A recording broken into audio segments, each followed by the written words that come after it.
Hey everybody, it's Mina. So today I'm going to be showing you all how to make the Lolita Maxi Dress.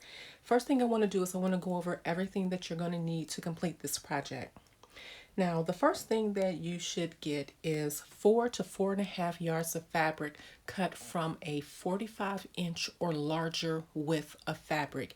Anything smaller than 45 inches width, I think that the dress is not going to be as flowy. So you're going to need 4 to 4.5 yards of 45-inch or higher fabric. The ideal width would be 53 to 57 or even 60 inches.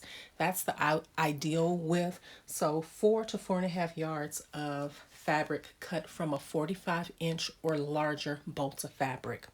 You're going to need, of course, a sewing machine. A serger is optional. We're going to be using a serger to just finish your edges. We're going to be working with cotton, so cotton can fray. So I would suggest using a serger to finish your edges. Or if you don't have a serger, go ahead and use the edge foot on your machine and use that. Even though that may take a little bit longer, but you can use the edge stitch foot on your machine to achieve the serge look.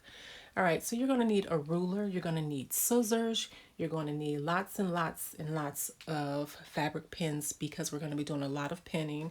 You're going to need the slider, and you're going to need these O-rings. You're going to need two of these. All right, and these two items, the slider and the O-rings, you can find in my Amazon store at minasmusthaves.com. And here's just how you would spell that correctly. Okay, so let's go ahead and get started.